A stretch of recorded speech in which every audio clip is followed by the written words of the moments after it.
Ассаламалейкум, құрметті көкпар сүйер қауым, көкпардың жанашырлары.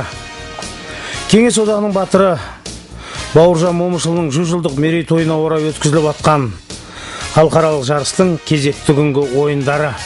Сіздердің алдарыңызда Алматы облысының шабандоздары мен Ойқайың Қырғызстан Республикасының команданың арасында кездесу тамашалайтын боласыздар. Қырғызстанның Ойқайың командасы мына құрамда өнер көрсетеді. Амангелді Тұрдыбаев, Атайбек Егенбердиев, Қанат Елғонов, Қуанышбек Ташиев, Алтынбек Алымбеков, Замир Жұмабаев, Микаш Шаршенбаев, Чубак Мырзанаев, Урмат Асанов, Улан Израилов құрамында. Алматы облысының командасы мына құрамда өнер көрсетеді. Қайыржан Сүлейменов, Елдос Тілебалдиев, Анарбай Сариев, Мұрат Қопабаев, Руслан Қопабаев, Рустам Сауранбаев, Нұрлан Сауранбаев, Зәкіржан Аширов, Темірлан Арашев, Жасулан Мұратов, Асқар Көшербаев құрамында. Мінекей ағайынды Қопабаевтар, ағайынды Сауранбаевтар өнер көрсетеді Алматы облысының құрамында. Алаңда қазылық ететін төреші Жамал Тұратбеков, Оңтүстік Қазақстан облысы. Қапталдағы төрешілер Нұрхан Айтбаев және Жамбатыр Бегмұсаевтар. Бәрі де Оңтүстік Қазақстан облысының өкілдері. Ал енді осы екі командаға тоқтала кететін болсақ, Алматы облысының командасы жаңадан көкпардың қыр-сырын жақсы меңгеріп, жастар арасында чемпионатта Қазақстан Республикасының күміс жүлдегері атанған Алматы облысының командасы.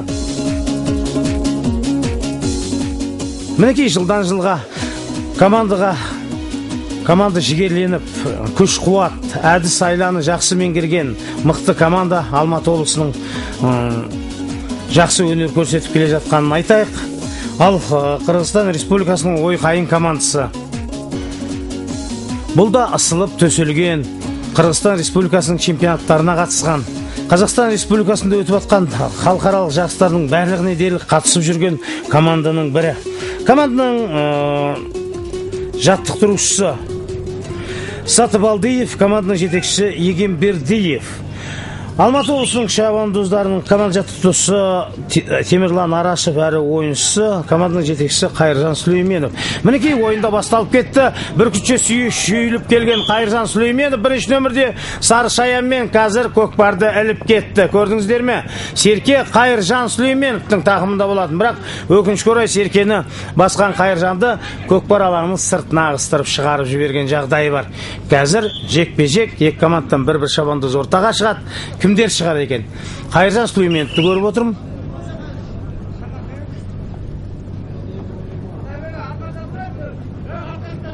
Екінші нөмірде Атайбек Егенбердиев.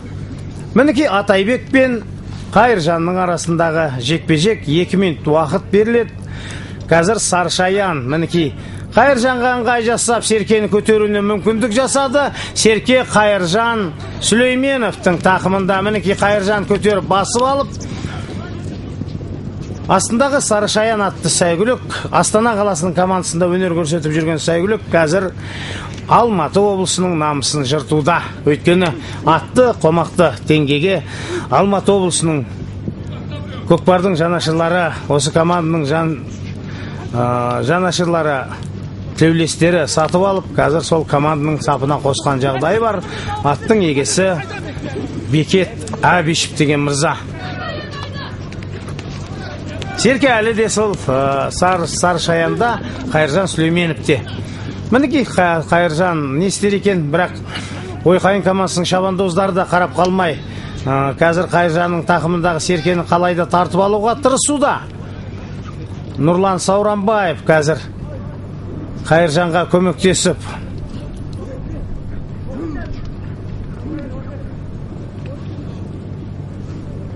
Бірақ өкінішке орай Ойқайың командасының шабандоздары да қалайда қазір Қайыржанның тақымындағы Серкені шығарып та қойды. Әттеген ай, Нұрлан Сауранбаев та қалды Серке. Өкінішке орай көкпар алаң сыртына шығып кетті. Нұрлан Сауранбаев команданың мықты белді ойыншыларының бірі. Қарагерде. Ойынға қажылық ететін төреші Жамал Тұратбеков. Мінекей. Тағы да жекпе-жек Қайыржан Сүлейменов және Атайбек Егембердиевтің арасында. Сарышаян тағы да өзінің мықтылығын жасап, әттеген ай аттың төсінен айландырып өткізіп, серкені көтеріп басам деген Қайыржан серкені түсіріп алды қайтадан. Атайбек еңкейді. Серке Атайбекте.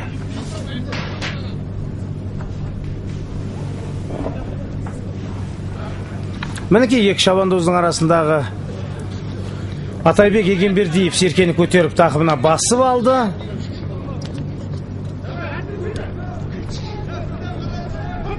Мінекей қазір Атайбек шабуылды бастауға тиісті, атына қамшы салып.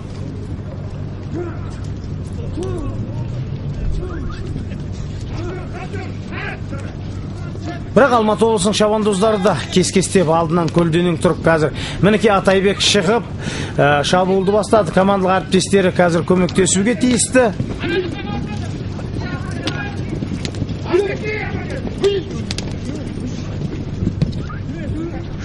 Серке Ойқайын командасының шабандозы Атайбек Егембердиев теменің қазандықтың төңірегінде қарбалас сәт. Бірақ Алматы облысының шабандозы Атайбектің оң жағынан, көкпар жағынан кіріп кеткен жағдайы бар. Серкені бір сирақтан Алматы облысының шабандозы қазір. Әттеген ай қауіп сейілді, бірақ серке әлі де сол Атайбектің тақымында.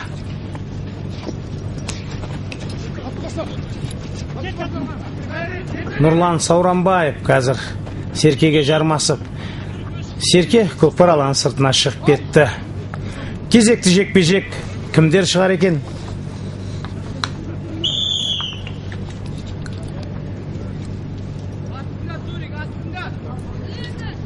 Бесінші нөмірде Алтынбек Алымбеков.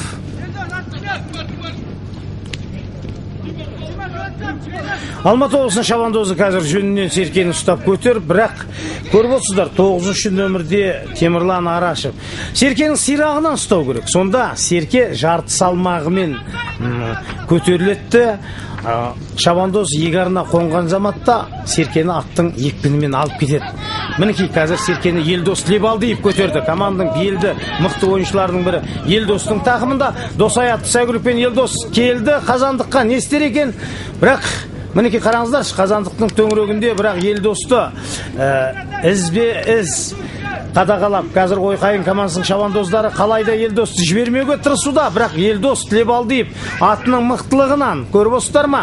Мінекей қайтадан қазандыққа келуін келді, бірақ Ойқайын командасының шабандоздары Елдосты жіберер емес. Елдос Лебалдиев команданың мықты шабандоздарының бірі. Мінекей команданың әріптесі қазір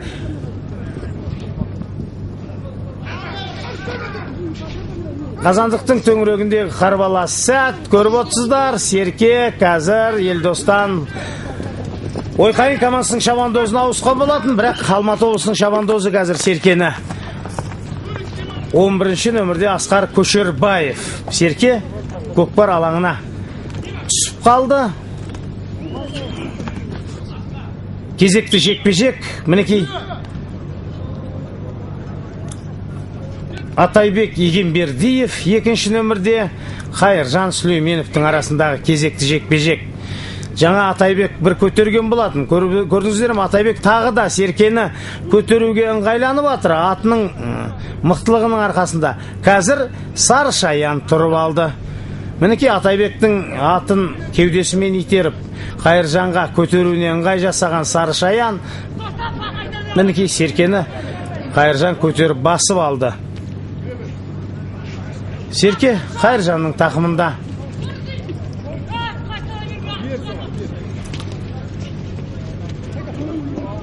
Қайыржан қазір серкені командалық әріптесіне ауысты. Командалық әріптесі қазір сол қанатына тақымына басып алды серкені, бірақ өкінішке орай атының басымен әлек болған шабандоз серкені көкпар алаңына тастап кетті. Серке көкпар алаңында болатын. Ойқайын командасының шабандозы көтерді серкені. 3-ші нөмірде Қанат Елғонов.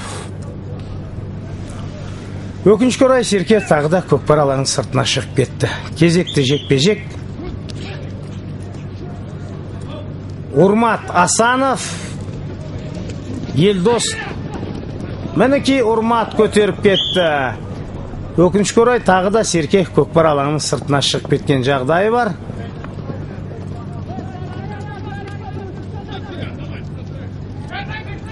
Кезекті жекпе-жек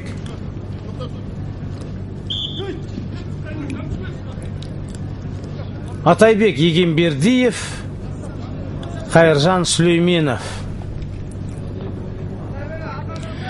Кезекті жекпе-жек көріп отырсыздар, Қайыржанның астындағы Сарышаян атты сәйгүлік қазір Атайбекке мүмкіндік бермей тұрған жағдайы бар. Көріп отырсыздар ма? Серкені қадағалап, қандай ақылды жануар дейсіз. Мінекей. Серкені көтеруін көтерді Қайыржан, бірақ соны тақымына басып үлгері алған жоқ. Немесе аттың төсінен арғарай оң тақымына ауыстырып алғанда Атайбек Серкеге жармаса алмас еді. Қазір Атайбек Серкеге жармасып бір сирақтан тартып отырған жағдайы бар. Серкені кім басар екен? Қайыржан Серкенің артын көтеріп алса, мінекей Қайыржан тақымына басып алды. Серке Қайыржанның тақымында. Мінекей нық бір сирақтан қазір Атайбек отырмақшы. Атын жүргізіп үлгерген Қайыржан егер атын жүргізе білсе, қазір Серке Қайыржанның тақымында кетеді. Өйткені Серкенің нық тақымын басып отырып алған, Серкенің артын көтеріп тұрған Қайыржанды көріп отырсыздар, бірақ екі сирақтан бірдей ұстап тартып отырған Атайбек Егенбердиев. Мінекей. Аттың күшімен алып кетеді бұл жерде. Атына қамшы салса шабандоз тақымын нықтап алып, мінекей қазір Қайыржанды атына қамшы салған сәті, бірақ Қайыржанның аты теріс қарай жүріп жатыр. Атайбекке қарай ыңғай беріп атқан жағдайы бар. Ол тіке өтіп кетсе, Атайбек сол қолды үзуге тура келеді. Мінекей қазір қолын үзіп Атайбек болмағаннан кейін қойды. Көріп отырсыздар, Серке Қайыржанның тақымында. Қайыржан не істер екен? Қайыржан командалық әріптесі Елдос Тілебалдиевқа ауысуға тырысуда, бірақ Елдос Қайыржанды жетектеп алып келді. Бірақ Серкені қазір қырғызстандық шабандоз ұстап тұрған жағдайы бар. Ол командалық әріптестері қолды үзбейінше қазандыққа Серкені тастай алмайды. Мінекей көрдіңіздер, қазір Серке қазандықтан бірақ шықты. Қайыржан Сүлейменов, Алматы облысының шабандозы, 1988 жылы туылған, спорт шеберлігінен үміткер. Астындағы сәйгүлігі Сарышаян, Алматы облысы, Қарасай ауданы, Қырғауылды елді мекені, туып өскен жері.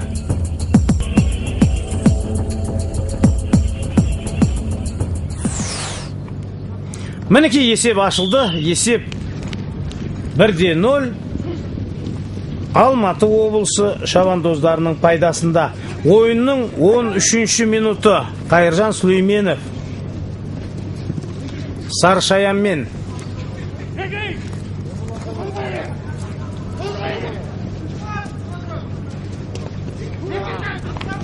Ойқайын командасының шабандозы көтерді қазір Серкені. 9-ші нөмірде Урмат Асанов, команданың белді мықты ойыншыларының бірі. Урмат Асановтың тақымында Серке. Алматы облысының шабандоздары қазір Урматтың тақымында Серкені қалайда тартып алуға тырысуда. Тартып алды қазір. Мінекей 5-ші нөмірде Руслан Қопабаев. Өкінішке орай Серке көкпар алаңының сыртына шығып кетті. Кезекті жекпе-жек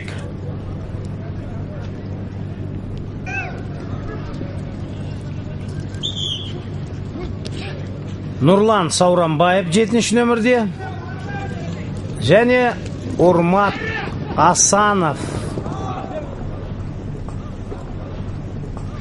Замир Жұмабаев, кешіріңіздер, 6-ші нөмірде Замир Жұмабаев пен Нұрлан Сауранбаевтың арасындағы жекпе-жек.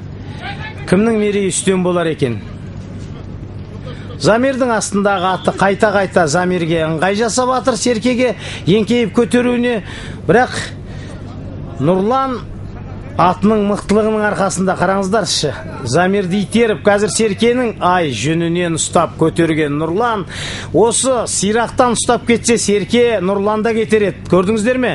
Нұрлан қазір сирақтан ұстап Серкені өз тақымына басып алды. Серке Нұрланда қалды.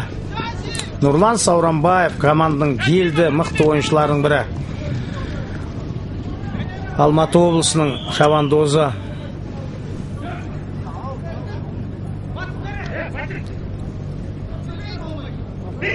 Киелі Түркістан қаласы. Сол Түркістан қаласының күйеу баласы Нұрлан Сауранбаев. Мінекей сол қайын жұртқа келіп, көкпардың қыр-сырын үйреніп, көкпарды қалай басу керек, соның бәрінің әдіс айласын жақсы меңгерген Нұрлан Сауранбаевты көріп отырсыздар. Өзі де мығым, нағыз палуанға тән дене бітімі, астындағы қарагер.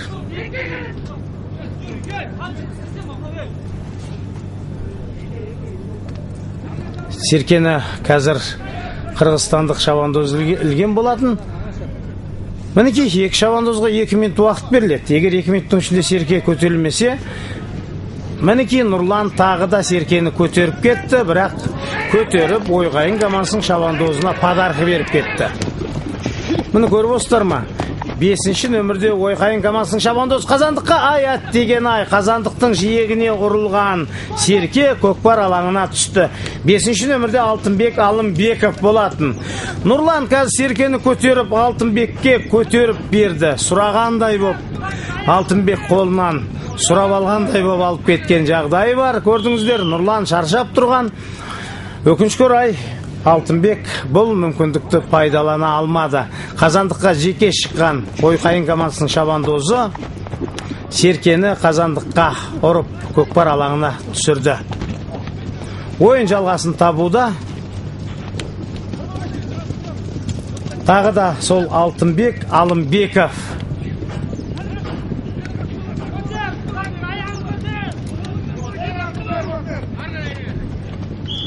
Серке көкпар алаңның сыртына шығып кетті. Ойқайын командасының шабандоздарында болатын. Мінекей 5-ші нөмірде Алтынбек Алымбеков.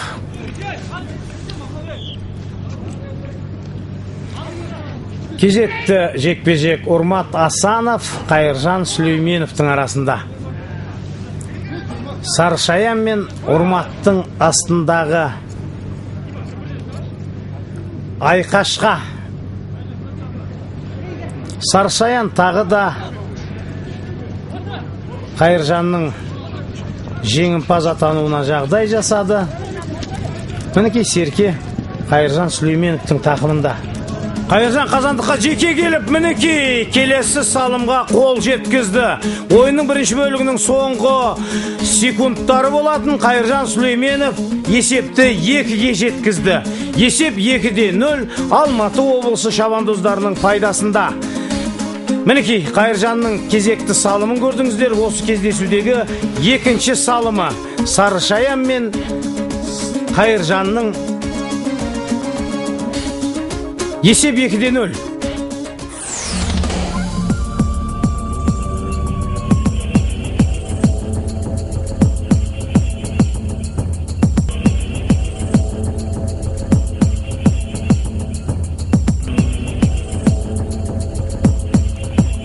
Айтамыз ба? Айтпаймыз. Режиссердің қайталап беру сәтінде көрдіңіздер Қайыржанның кереметтей салымға қол жеткізгенін. Көрдіңіздер, мінекей қазір ойынның бірінші бөлігінің соңғы секундтары есеп 2-0 Алматы облысы шабандоздарының пайдасында.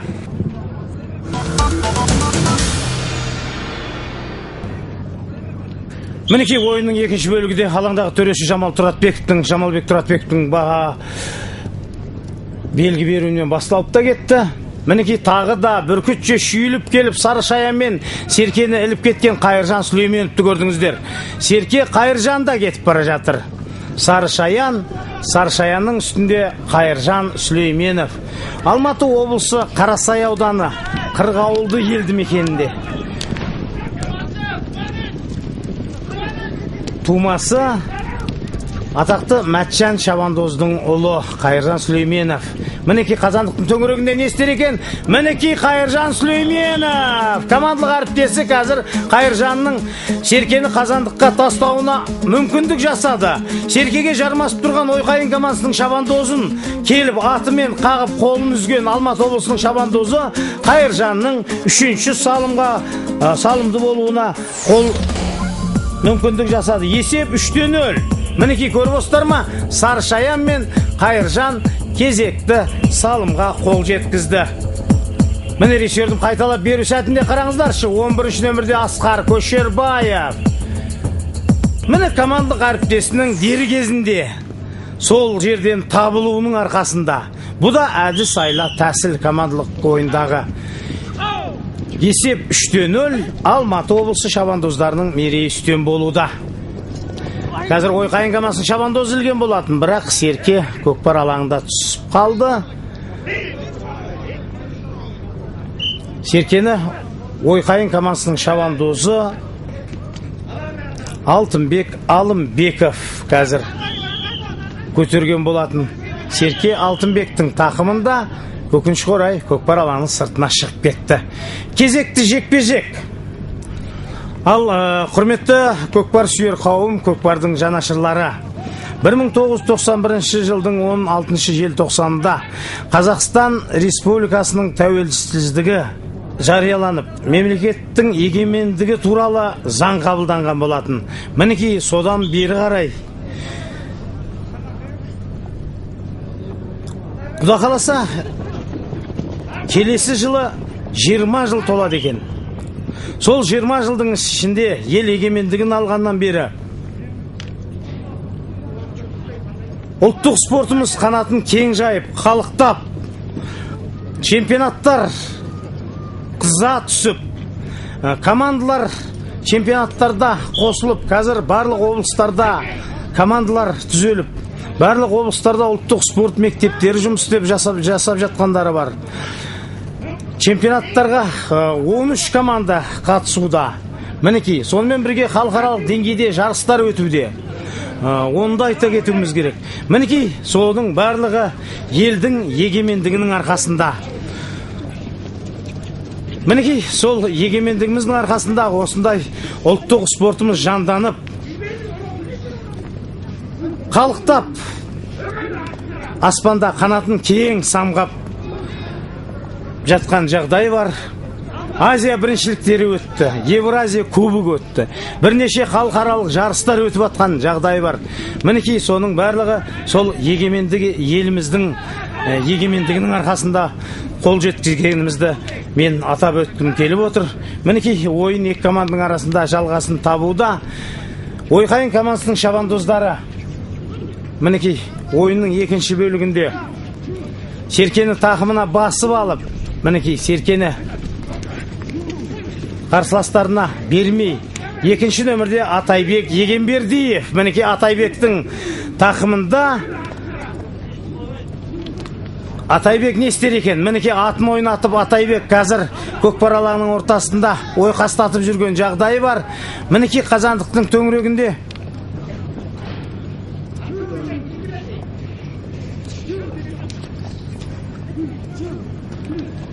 бірақ Алматы облысының шабандоздары Атайбекті қазандыққа қарай жібермей жатыр. Еркін баруына ешқандай мүмкіндік бермей. Мінекей, қорғаныс шебіндегі шабандоздар сол Атайбектің қалай қазандыққа жақындауын аңдып тұрған шабандоздар мінекей көкпар жағынан кіріп, Серкеге жармасып, мінекей Серкені ұстап тұрған 8-ші нөмірде Закиржан Аширов, Алматы облысының шабандозы.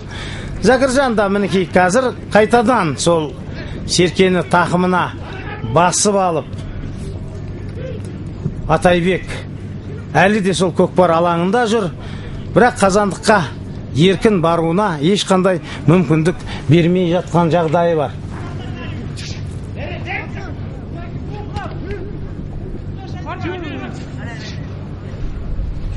Атайбектің алдына кес-кестеп атын көлденең қойып атқан Алматы облысының шабандоздары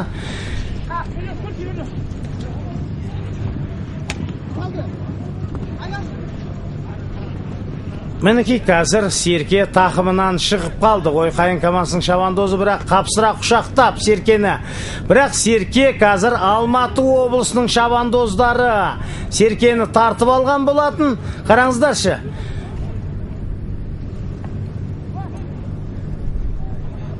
Мені Серкені тартып алып тақымына басқан Асқар Көшербаев болатын. Бірақ Серкені қазір Асқардың тақымынан жұлып алды.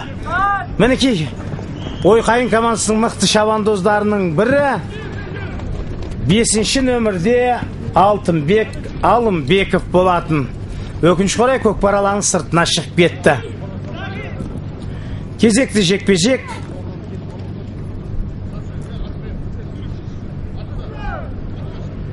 Қайыржан Сүлейменов Урмат Асанов. Серкені Урмат Асанов көтеріп басып алды тақымына. Мінекей Серкені қазір бір сирақтан тартып жатқан Қайыржанды көріп отырсыздар. Бірақ Серке Урматтың тақымында. Мінекей қараңыздар, Урмат қазір атына қамшы салып кішкене. Серке Урматтың тақымында қалды, көріп отырсыздар. Серкенің бір сирағынан ұстап алып, қазір Қайыржан Сүлейменовтың тартысын қараңыздар. Урматты аудара тартып жатқан Қайыржан Сүлейменов Серкенің сирағынан ұстап тартып жатыр. Бұл да әдіс айла, қараңыздаршы. Мінекей Серкені Алматы облысының шабандоздары қазір. Аят деген ай. Серке Ойқайын командасының шабандозында қалды. 9-ші нөмірде Урмат Асанов. Не істер екен Урмат?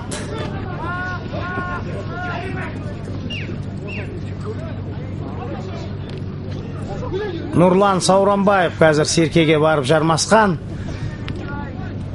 Серкені Нұрлан тартып алып, командалық әріптесі Елдос Тілебалдиевқа беріп жерді. Елдос Тілебалдиев Досаймен, мінекей қараңыздаршы, жеке дара қазандыққа келе жатқан Досай, Елдос Тілебалдиевтің салымы. Қараңыздаршы, құрметті көрермендер, Елдос Тілебалдиев 2-ші нөмірдегі Алматы облысының шабандозы, 1988 жылы дүниеге келген. Алматы облысы Қарасай ауданы Қырғауылды елді мекенінің тұрғыны Досай атты сәйгүлікпен кезекті салымға қол жеткізді. Асылдың ұлы Елдос Тілебалдиев. Әкесі шабандоз. Асыл негізі Жамбыл облысының Жуалы ауданынан шыққан шабандоз. Қазір Алматы облысында тұрады. Мынау Алматы облысында дүниеге келген шабандоз балдар. Мінекей 1988 жылы дүниеге келген. Қарасай ауданы Қырғауылды елді мекенінің тумасы Елдос Тілебалдиевтің салымы. Есеп 4-0. Мінекей Алматы облысының шабандоздары қазір ойынның 2-ші бөлігінің 29-ші минутында Елдос Тілебалдиев 4-ші салымға қол жеткізді. Ойын қыза түсуде. Ойқайын командасының шабандоздары ойын тізгінін өз қолдарына алғысы келді біраз уақыт. Бірақ алматылық шабандоздар оған ешқандай мүмкіндік бермей. Қазір 11-ші нөмірде Асқар Көшербаевтың тақымында. Асқар Көшербаев мінекей көкпар алаңының жиегіне Серкені тастап кетті. Серке көкпар алаңның сыртына шығып кетті.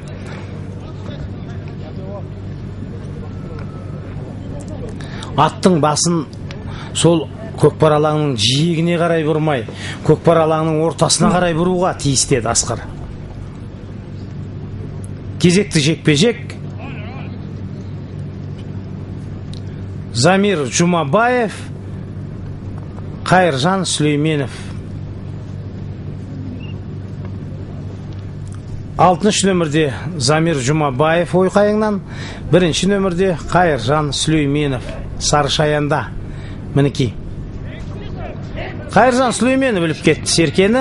Серке Аят деген аттың сауырсына ұрылған Серке көкпар алаңында қалды. Ойқайын командасының ойыншысының атының сауырсына ұрылып, Серке қазір көкпар алаңына түсіп қалды. Серкені кім көтерер екен?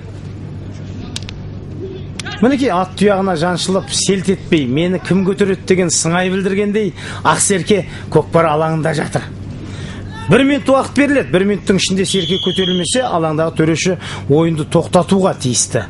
Мінекей алаңдағы төрешінің ысқырығы.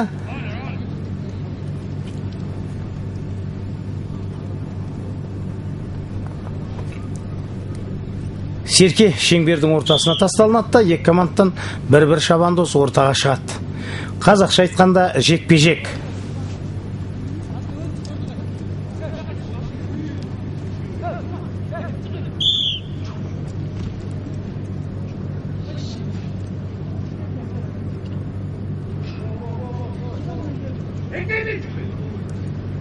Мені қараңыздар, Сарышаян қалай айлалы сәйгүлік көрдіңіздер ме?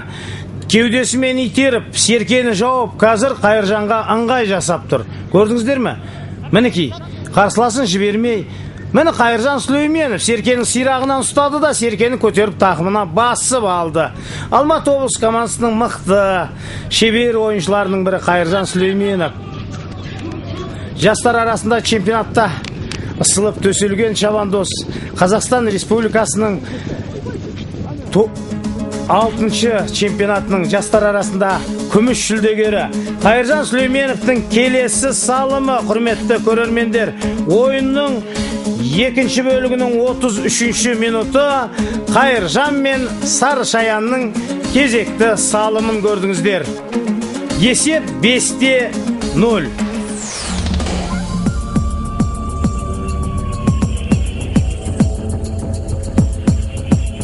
Мінекей Қайыржанды жеке қазандыққа алып шыққан осындай сәйгүліктен неге айналмасқа? Қараңыздар, қарсыластары қуып жете алмай қалды. Мінекей, көрдіңіздер ме? Ал шебер ойыншы кезек келгенде Серкені қазанға әдемілеп тастап үлгерді. Серке қазандықтың шаңын бұрқ өткізді.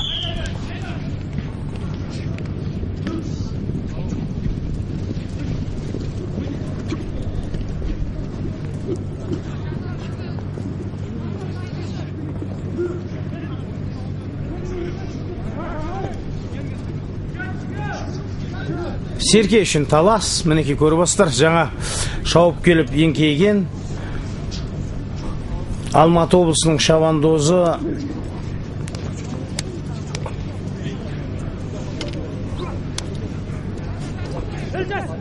Руслан Қопабаев болатын, қызыл қалпақта.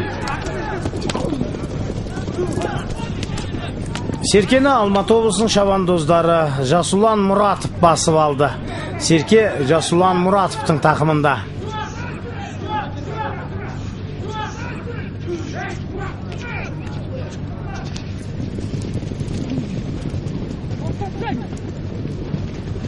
Екі бірдей Ойқайын командасының шабандозы Жасуланның тақымынан Серкені тартып алды. Мінекей қараңыздаршы, бәрекелде, бірақ Серке қазір Ойқайын командасының шабандозы мен Алматы облысының шабандозы.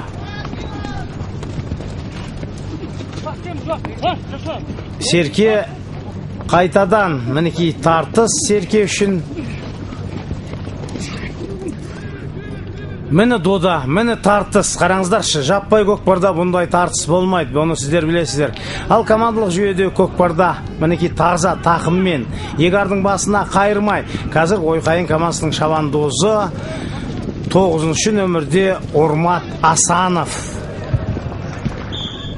Мінекей шеберлік танытып, Серкені өзінің ыңғайына қаратып, тақымына басып алған Ойқайын командасының шабандозы.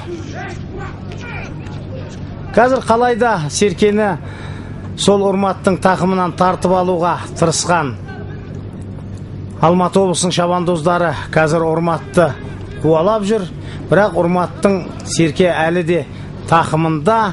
Мінекей қазір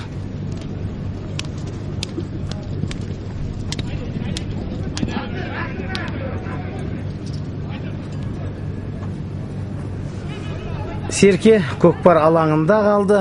Көкпар алаңына шығып бара жатқан білген шабандоз Серкені көкпар алаңына тастап кетті. Мінекей Алматы облысының шабандозы көтерді. 4-ші нөмірде Мұрат Қопабаев. Мұрат Қопабаев мінекей Серкені тақымына баса алмай қайтадан көтеріп алды. Не істер екен? Мінекей Мұрат Қопабаевтың салымы, құрметті көрермендер, қараңыздаршы. Серкені тақымына баспай, оны көтеріп алып, қазандыққа тіке келген Мұрат Қопабаев келесі салымға қол жеткізді. 1986 жылы дүниеге келген, спорт шеберлігінен үміткер, Қарасай ауданы Жетісу елді мекенінің тұрғыны Мұрат Қопабаев. Мінекей режиссердің қайталап беру сәтінде қараңыздаршы, қалай қазандықтың жиегіне қойып, оны қолымен қайтадан ұрып, қазандықтың ортасына түсірген Мұраттың салымын көрдіңіздер.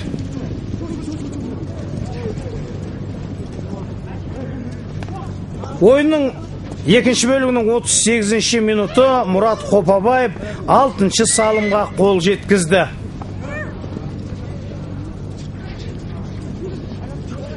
Елдос көтерді. Серке Елдостың тақымда, командалық әріптес Елдостың атын айландырып, мінекей атын шығарып жіберді. Елдос Досай атты сәйгүлікпен, қараңыздаршы, құйрық жалы сусылдап, Елдос қазір ешкімге жеткізбей, тақымында Серкені ешкімге ұстатпай жүрген жағдай бар. Мінекей ат болса осындай ақ болсын, қараңыздаршы, аттардың ортасынан ойқастап көкпар алаңында қазандыққа қарай Елдосты жеке алып шыққан мінекей Елдос Тілебалдиевтің келесі салымы, құрметті көрермендер. Ойынның екінші бөлігінің 39-ші минуты Елдос Тілебалдиев, асылдың ұлы, өзінің осы ойында екінші салымына қол жеткізді. Алматы облысы Қарасай ауданы Қырғауылды елді мекенінің тумасы. Мінекей атта өзіне лайықты Астана қаласының командасының құрамынан шыққан Досай атты сәйгүлік қомақты теңгеге сатылып алынды. Онда айтып отырайық, мінекей Алматы облысының командасының жанашырлары осы атты сатып әперген. Ерлан деген азамат алған болатын. Ерланнан қазір Бекет Әбішев бұл атты сатып алған жағдайы бар. Мінекей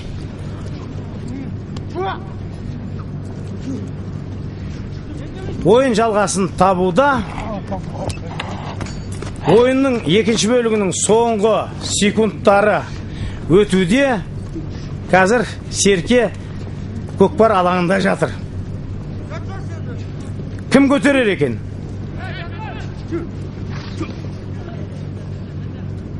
Ойқайын командасының шабандозы ілді.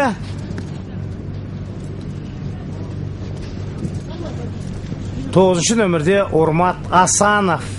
Бірақ Серке